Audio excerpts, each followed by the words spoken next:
Hello दोस्तों, स्वागत है आप सभी का क्रिएटिव एमपी में। तो आज से हम यूनिट 10 स्टार्ट कर रहे हैं आपका, जिसमें मैं सबसे पहले तो ये जनजातियाँ कंप्लीट करवाऊंगी, एक एक जनजाति। ठीक है, जो ज़्यादा देर की वीडियोस नहीं होंगी, 15-20 मिनट की वीडियोस होंगी, उसमें एक जनजाति कंप्लीट हो जाएगी। कोशिश करेंगे फटाफट ख़त्म करें, क्योंकि इनको याद करना है यार, और कुछ है नहीं, जितना हो सके हमें याद करना है। तो चलिए फर्स्टली स्टार्ट करते हैं गोंड जनजाति। गोंड जनजाति के बारे में देखते हैं कि इनकी उत्पत्ति कहाँ है। इनकी उत्पत्ति तेलुगु के कोंड शब्द से ऐसा मानते हैं। ठीक है, ये स्वयं को कोयतोर कहते हैं। ये याद रखिएगा कि कौन सी जनजाति स्वयं को कोयतोर कहती है, तो गोंड जनजाति कहती है। पर्वतों पे निवास करने वाले होते हैं। ठीक है, इसलिए इन्हें गोंड कहा गया है। इनका भौगोलिक वितरण देख लेते हैं तो कहाँ है ये। तो एक तो एमपी की सेकंड बड़ी जनजाति है। ठीक है, लेकिन समूह के आधार पर देखा जाए तो फर्स्ट जनजाति है, और जनसंख्या के आधार पर सेकंड है। जनसंख्या के आधार पर पहली कौन सी है, तो भील जनजाति, हम सबको पता है। फिर ये नर्मदा के दोनों तरफ, जैसे विंध्य और सतपुड़ा के बीच में गोंड फैले हुए हैं। जैसे कि मान लीजिए यहाँ पे आपका विंध्य है, यहाँ पे सतपुड़ा है, तो इसके बीच में ये फैले हुए हैं। ठीक है, मुख्य रूप से ये छिंदवाड़ा, बालाघाट, मंडला, बैतूल, होशंगाबाद, नरसिंहपुर में मिलते हैं। ठीक है, मतलब एमपी के दक्षिण पूर्व में, मतलब ये साउथ हो गया और इधर पूरब हो गया, तो ये दक्षिण पूर्व में फैले हुए हैं। इनकी उत्पत्ति देख लेते हैं। इनकी उत्पत्ति शिवम पार्वती से ऐसा बोलते हैं। मतलब ये एक स्टोरी मिलती है इनमें कि शिव पार्वती के एक बच्चे थे जिन्हें बड़ा देव कहते हैं। मतलब बहुत सारे बच्चे हुए, ऐसा ये लोग बोलते हैं कि गोंड कहलाए वो, और ये बहुत उपद्रवी होते थे। तो शिव जी ने इन्हें किसी गुफा में बंद कर दिया, तो उसमें से एक गोंड बाहर रह गया था, बड़ा देव। तो वो बड़ा देव को बाद में पता चलता है कि उनके भाई को ऐसे गुफा में बंद किया गया, तो वो उनको जाते हैं, छुड़वा के लेके आते हैं। ठीक है, तो फिर बाद में ये लिंगो बड़ा देव, ये इनकी पूजा ये लोग करने लगे। तो ये स्टोरी मिलती है, और ये अपने आप को शिव और पार्वती से जन्मा हुआ मानते हैं। ठीक है, शारीरिक संरचना इनकी देखा जाए तो ये द्रविड़ियन मूल के हैं। ठीक है, गोंड की शारीरिक संरचना क्या है, द्रविड़ियन मूल के। और इनकी भाषा बोली देख लेते हैं। इनकी भाषा बोली में है कि एक तो गोंडी भाषा बोलते हैं, और गोंडी भाषा को पता है कि अपने एमपी के उसमें विद्यालयों में भी स्टार्ट कर दिया गया है 2009 से। ठीक है, गोंडी भाषा बोलते हैं, डोरली भाषा बोलते हैं, भत्री भाषा बोलते हैं, मडलाही और हलवी। तो याद रखिएगा, ये भाषाओं के नाम याद रखिएगा, पूछ लेगा कि कौन सी जनजाति बोलती है। हलवी, मडलाही, भत्री, डोरली, गोंडी। तो कौन बोलते हैं, गोंड बोलते हैं। और 2009 से गोंड को पुस्तकालय, जो एमपी की पुस्तकें थी, उनमें जोड़ दिया गया था। ठीक है, इनकी सामाजिक संरचना देख लेते हैं। तो इनका समाज क्या है, प्रकार क्या है, पितृसत्तात्मक है, एकल परिवार है। ठीक है, इनकी उपजातियां देख लेते हैं। एक तो व्यवसाय के आधार पे, दूसरा निवास के आधार पे। ठीक तो इसमें आ जाएगा आप व्यवसाय के आधार पे, दिख तो रहा ही होगा शायद। हाँ, आगे से मैं ध्यान रखूँगी कि मैं अच्छे से पीडीएफ खींचूँ, मुझे किसी ने कमेंट भी किया था।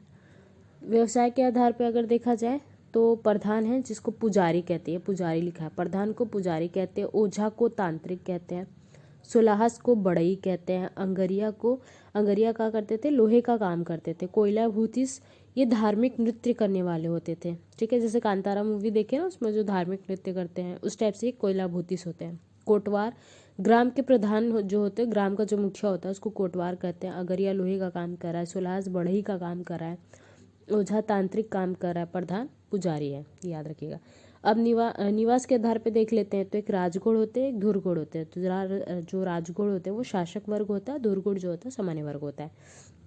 और इनकी महत्वपूर्ण वो देख लेते हैं, उपजातियाँ देख लेते हैं। मतलब हमने ऊपर ये उपजातियाँ तो देखी ही, जो कि हमारी व्यवसाय के आधार पर, जैसे प्रधान, ओझा, सुलाहस, अंगरिया, कोयला भूतिस, कोटवार। और निवास के आधार पर राजगुण और धुरगुण होते हैं। ठीक है, जो राजगुण होते हैं वो राजा महाराजा होते हैं, धुरगुण सामान्य लोग होते हैं। अन्य जनजातियाँ, सॉरी, इसकी उपजातियाँ क्या हैं, भिम्मा, मुड़िया, माड़िया। भिम्मा, मुड़िया, माड़िया, बॉर्नहाइसन, माड़िया। ठीक है, तो याद रखिएगा, भिम्मा, मुड़िया, माड़िया, बॉर्नहाइसन, माड़िया, मघेला, खोटला, खटोला, मघेला, खटोला, सोनझिरी, मघेला, खटोला, सोनझिरी, असुर नागाराची, आराध्य, असुर नागाराची, आराध्य, मोया, मोध्या मोहिया, तो ये म से याद देखिए, मोया मोध्या मोहिया। वैसे ही मुड़िया माड़िया बौर हाइसन माड़िया, ठीक है। मेघला खटोला सोनझिरी, मेघला खटोला सोनझिरी, असुर नागाराची आराध्य, असुर नागाराची आराध्य, मोया मोध्या मोहिया और भिम्मा। तो ये 2-3 बार सुनेंगे तो याद हो जाएगा, इसको रटना ही है, इसका कुछ नहीं कर सकते हम लोग। इनका गोत्र देख लेते हैं। गोत्र को कुर बोलते हैं, इनके गोत्र को कुर बोला जाता है। ये संगोत्री विवाह नहीं करते, मतलब एक गोत्र में विवाह नहीं करते। अब इनके विवाह देख लेते हैं, कौन से विवाह होते हैं। एक चढ़ विवाह होता है जिसमें विधि विधान मतलब अरेंज मैरिज टाइप से होता है कि आराम से जाके लड़के लड़कियों को देख के आए, फिर शादी वादी कर लिया, ठीक है। पठौनी विवाह होता है कि लड़की बारात लेके लड़के के घर जाती है और वहाँ पे शादी वादी के लिए बात करती है। तो लड़की बारात लेके जा रही है, याद रख लेगा, पठौनी विवाह, ठीक है। लमसेना विवाह, इसको धर्जिया विवाह भी कहते हैं। इसमें दहेज मूल्य नहीं चुकाने की स्थिति में, मतलब जो दूल्हा होता है वो दहेज मूल्य नहीं चुका सकता है, इसलिए वो अपने ससुर के यहाँ रह के सेवा करता है, तो लमसेना, ठीक है। सेना मतलब सेवा से याद रखिएगा, सेवा कर रहा है, इसलिए लमसेना विवाह। पठौनी मतलब वो खुद बारात लेके जा रही है। चढ़ विवाह तो अरेंज ही है इनका। सॉरी, थोड़ा तबीयत खराब है तो इसलिए आपको बीच बीच में खिच दूर करे की आवाज़ आ जाएगी। चलिए नेक्स्ट देखते हैं, दूध लौटावा। दूध लौटावा विवाह होता है, इसमें मामा और बुआ के बच्चों के बीच में विवाह होता है, तो इसको बोलते हैं दूध लौटावा विवाह, ठीक है। भगेली विवाह, भगेली विवाह प्रेम विवाह, मतलब लड़का लड़की भाग के शादी हो, भगेली से नाम ही याद आ रहा है, ठीक है। बारात मतलब जबरन विवाह करवा रहे हैं, जैसे किसी को किडनैप कर लिया, विवाह कर लिया। क्योंकि आपने तो देखा होगा कहीं ना, सॉरी हाँ, बारात में क्या होता है, बारात और पोलीधर्व। तो पोलीधर जो होता है वो अपहरण विवाह होता है। बारात जो होता है जब लड़का जबरन लड़की को अपने घर में घुसेड़ लेता है, मतलब मान लीजिए किसी लड़के को कोई लड़की पसंद है, उसको ज़बरदस्ती अपने घर में घुसेड़ लिया और वहाँ से शादी कर लिया, तो बारात विवाह हो गया। और अगर ये देखें आपका पोलीधर विवाह, पोलीधर विवाह अपहरण विवाह होता है। इनके युवाग्रह देख लेते हैं, ठीक है। युवाग्रह क्या होता है, जहाँ पे युवक युवती को यौन शिक्षा दी जाती है, मतलब उनको लिव इन में रहने के लिए कहा जाता है, ठीक है, ताकि उनका रिलेशन सही बने और उसके बाद वो शादी ब्याह करें। सोचिए कितनी मतलब प्रोग्रेसिव सोच थी। और आज भी हमारी सोसाइटी में ऐसा नहीं है, यहाँ पे आज भी लोग कास्ट के चक्कर में लड़ रहे होते हैं, बट ये लोग कोई कास्ट वास्ट नहीं, भाई तुमको पसंद है तुम जाओ रहो, अगर ठीक लगता है तो ओके शादी करो, अगर नहीं लगता है तो छोड़ो निकलो नेक्स्ट ट्राई करो, बेस्ट है। युवाग्रह देख लेते हैं। युवाग्रह का क्या है इनका, घोटुल, ठीक है। इनका युवाग्रह है घोटुल, ये याद रखिएगा। तो युवाग्रह घोटुल, ठीक है। एक दूसरे का नहीं माने तो गला ही घोट दो, तो घोटुल याद रखिएगा। गोंड, घोटुल गोंड, ठीक। अब इनका रहन सहन देख लेते हैं। रहन सहन में देखिए, कोदो इनका मुख्य अनाज है, पेज इनका प्रिय भोजन है, 3 बार ये भोजन कहते हैं। सुबह को बासी करते हैं, दोपहर को पेस्ट कहते हैं, रात को बियारे कहते हैं। महुआ इनका प्रिय पेय पदार्थ है। तो कोदो मुख्य अनाज इनका है, पेज प्रिय भोजन है, 3 बार भोजन करते हैं, महुआ इनका प्रिय पेय पदार्थ है। मृतक संस्कार देख लेते हैं। मृतक संस्कार में ये अग्निदाह भी करते हैं, दफनाते भी हैं। दफनाते किसको, तो रोगी जो व्यक्ति होते हैं उनको दफनाते हैं, ठीक है। 10वें दिन ये 10 मानिया 10 गात्रा कहते हैं, जिसको मृत्यु भोज, जैसे हम लोग के यहाँ 13वीं होती है, उस वैसे इनके यहाँ 10वें दिन कराते हैं 13वीं। तो हमारे यहाँ 13 दिन पे होती है, इसलिए हम उनको 13वीं कहते हैं। इनके यहाँ 10वें दिन पे मृत्यु भोज दिया जाता है, इसलिए इसे 10 मानिया 10 गात्रा कहते हैं। देव मिलोनी की पूजा होती है, ठीक है। मतलब देव मिलोनी की पूजा क्या करते हैं कि अगर मान लीजिए कोई मर गया तो उसके घर में देव मिलोनी की पूजा कराएंगे कि वो देव कुल में, देवताओं के कुल में मिलने के लिए। सोचिए वहाँ पे भी ये सब चलता है कि अगर आप देव मिलोनी पूजा करवा दोगे तो आपकी आत्मा देवताओं से जाके मिल जाएगी, ठीक है। नवाखानी, नवाखानी क्या है कि घोड़ों की पितरों की पूजा करते हैं इसमें, ठीक है। हमारे यहाँ पितर पूजा होता है, वैसे इनके यहाँ नवाखानी होता है। नवाखानी में कुछ नहीं है, नया नया खाना बनाते हैं और अपने पितरों को खिलाते हैं, ठीक है। तो नवाखानी हो गया। प्रधान, प्रधान क्या है, ये रामायणी पंडवानी गोंडवानी गाता है, ठीक है। मृत्यु के अवसर पे और दान मिलता है, ठीक है, प्रधान को। तो प्रधान का काम ही है कि मृत्यु के अवसर पे ये गोंडवानी रामायणी ये सब गाएगा और सुनाएगा, जिसको दान मिलता है उसको मोरदान कहते हैं। यहाँ पे मोरदान लिखा है, ठीक है। एक यहाँ पे लिखा है दसमानी। दसमानी में क्या है कि विधवा स्त्री को पंचों के सामने चूड़ियाँ पहनाई जाती हैं, ठीक है, जिसे पाटो प्रथा कहते हैं, घाटो नहीं पाटो प्रथा कहते हैं। दसमानी के दिन जैसे 10वें दिन भोजन करवा रहे ना, उसी दिन दसमानी के दिन ही जो विधवा स्त्री होगी मान लीजिए, तो उसको पंचों के सामने ले जाके नई नई चूड़ियाँ पहनवाएंगे। नई चूड़ी पहनाते, जैसे कि अब जो चूड़ी पहनी है या नहीं पहनी है, अगर मान लीजिए उनके हस्बैंड नहीं है तो ऐसा तो है नहीं कि वो कभी कुछ पहनेंगे नहीं, तो उस दिन उनको वो चूड़ी पहनाई जाती है दसमानी के दिन, जिसको पाटो प्रथा कहते हैं। याद रखिएगा। गौड़ों के धर्म अनुष्ठान और विश्वास, मुझे ना पिक अगली बार से मैं अच्छे से खींच के लेके आऊँगी, ठीक है। इनके धर्म देव और विश्वास देख लीजिए कि क्या है। विश्वास ही है ना, हाँ शायद। बड़ा देव देख लेते हैं। बड़ा देव इनके प्रमुख वो हैं, देवता हैं, ठीक है, जिनका नाम है लिंगोराय। बेरापन कोया पेन्यू इनका नाम है। सफ़ेद घोड़े की सवारी करते हैं, श्वेत वस्त्र धारण करते हैं। इनका निवास स्थान क्या है? साल का वृक्ष, ठीक, बड़ा देव इनके। ठाकुर देव क्या है?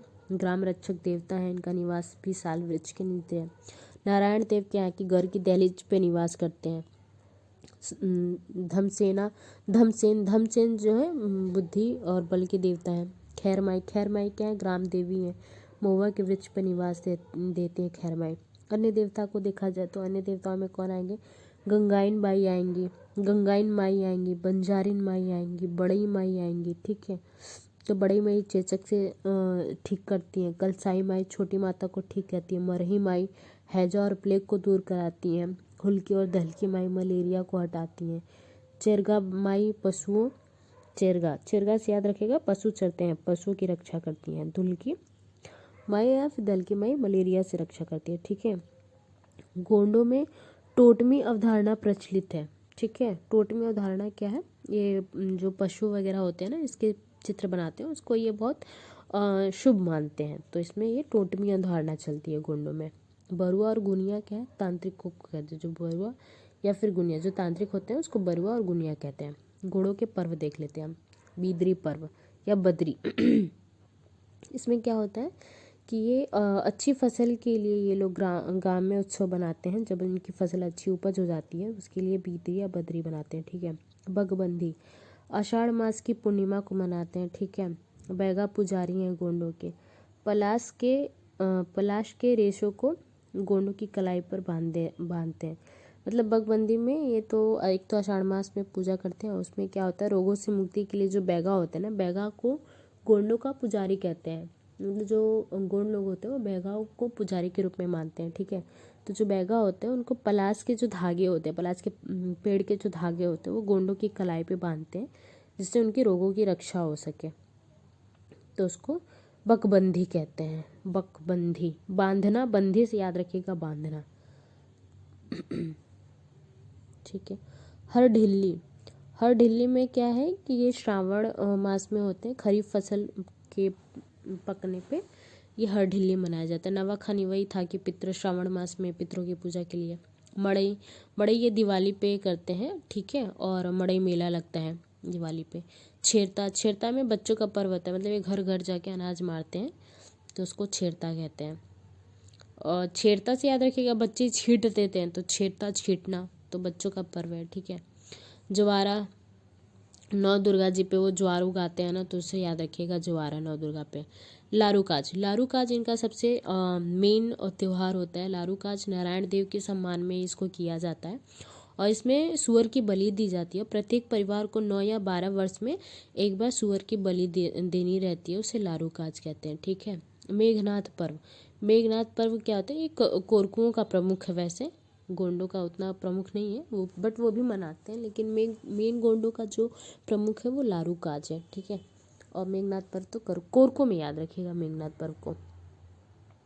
अब इनके नृत्य देख लेते हैं। इनके नृत्य हैं जैसे कि कर्मा शैला सुआ गौर, कर्मा शैला सुआ गौर, सजनी दीवानी भड़ौनी बिरहा कहरवार।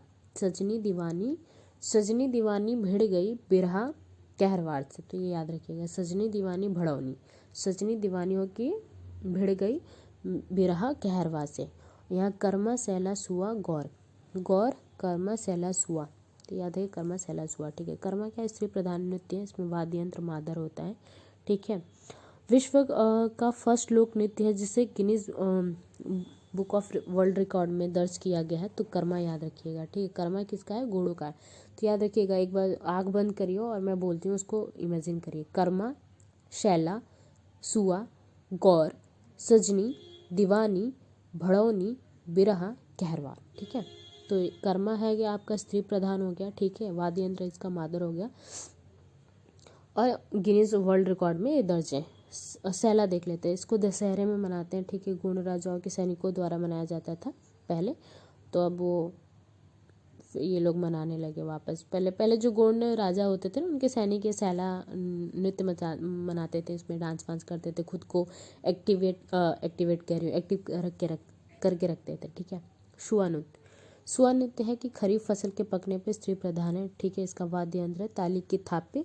जैसे खेतों में औरतें गई और वहाँ पे जो पक्षी वगैरह आते हैं उनको ताली बजाते बजाते डांस कर रही हैं, उसी को शुआ नृत्य कहते हैं। खरीफ फसल जब पकती है तब करते हैं। सजनी विवाह के समापे, तो हमें सजनी विवाह में मिलती है, तो विवाह में सजनी नृत्य। दीवानी नृत्य दिवाली पे, ठीक है। दीवानी से दिवाली याद रखिएगा, अहीर द्वारा। भड़ौनी नृत्य विवाह पर गाली देना बाराती को, तो फिर वो भिड़ जाते हैं, सजनी भड़ौनी, है ना। दीवानी दिवाली पे। कहरवा नृत्य विवाह पे भी कहरवा ताल पे कहते हैं, ये याद रखिएगा। कहरवा नृत्य कहरवा ताल पे, ठीक है। गौर नृत्य शिकार की भावना से जो मड़िया द्वारा नई फसल पकने पर करते हैं, ठीक है। गौर नृत्य को बेरियर एल्विन ने सर्वश्रेष्ठ नृत्य बोला है, तो ये याद रखिएगा कि पूछ लेगा कि बेरियर एल्विन ने घोड़ों के किस नृत्य को सर्वश्रेष्ठ नृत्य बोला है, तो गौर नृत्य है। गेंडी नृत्य डंडे पे खड़ाऊ लगाकर उस पर डांस करते हैं। गोचो नृत्य अच्छी फसल के लिए ये डांस करते हैं, गोचो नृत्य।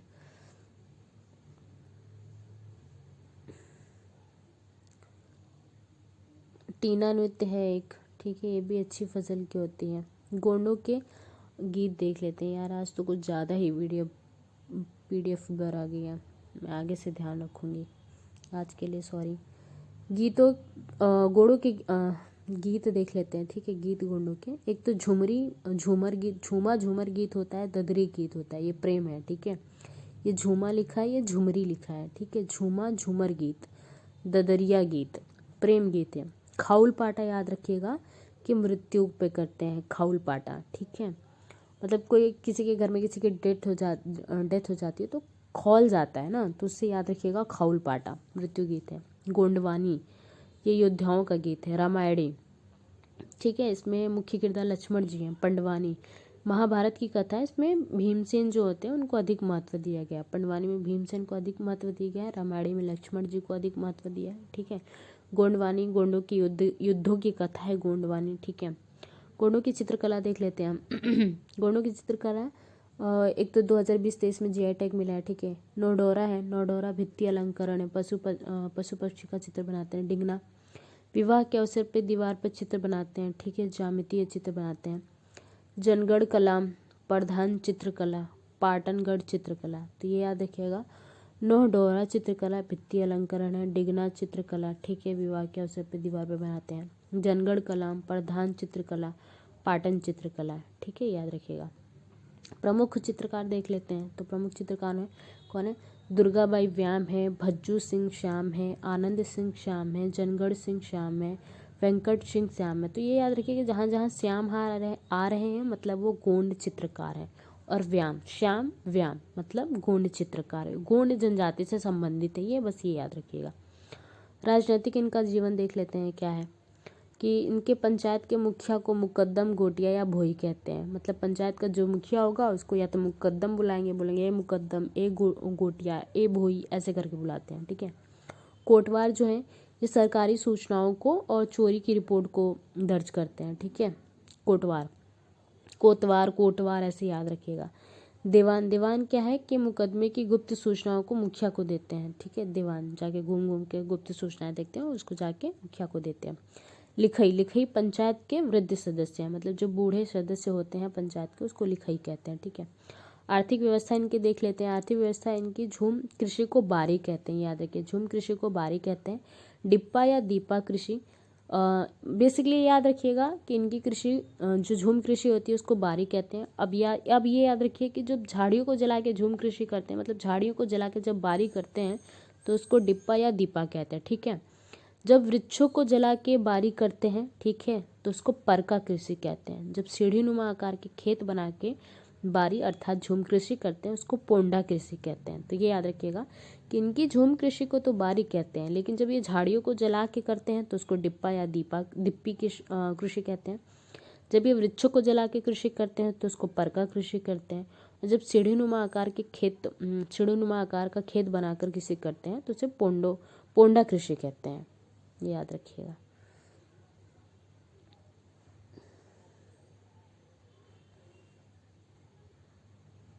एक मिनट, मैं क्या बोलूं। चलिए, गोंडों की फसलें एक सियारी होती हैं, सियारी लिखा है, इसको खरीफ फसल कहते हैं। उनारी होता है, ठीक है, इसको रबी फसल कहते हैं। जैसे खरीफ में धान, कोदो, कुटकी, तिलहन आ गया, सियारी है, ठीक है। उन्हारी में आ जाएगा आपका गेहूँ, चना, राई, मसूर, ये रबी की फसल है, ठीक है। एक हरबारी कृषि या हलबाही कृषि होता है, ठीक है, जब भूमि और हल मतलब ऐसे कुछ क्या बोलते हैं, किसान होते हैं जिनको भूमि और हल किराए पर दे देते हैं और खेती करने के लिए बोलते हैं, उसको हरबाही या हलवाही कृषि कहते हैं, ठीक है। और इसमें याद रखिएगा द मुंडिया देयर घोटुल पुस्तक किसने लिखी है, तो वेरियर एल्विन ने लिखी है। वेरियर एल्विन ने ही बोला था कि इनका गौड़ नृत्य बहुत प्रसिद्ध है, ठीक है। और द मुड़िया और देयर घोटुल वेरियर एल्विन ने लिखी है पुस्तक। मुड़िया इनकी जनजाति ही है ना, और घोटुल इनका युवा ग्रह है, तो इसे याद रखिएगा, the Muria and their ghotul. तो मुड़ियाओं का युवा ग्रह मतलब घोटुल, वेरियर एल्विन ने लिखा है। गुदना बनाने वाली स्त्री को गोधारिन कहते हैं, ठीक है।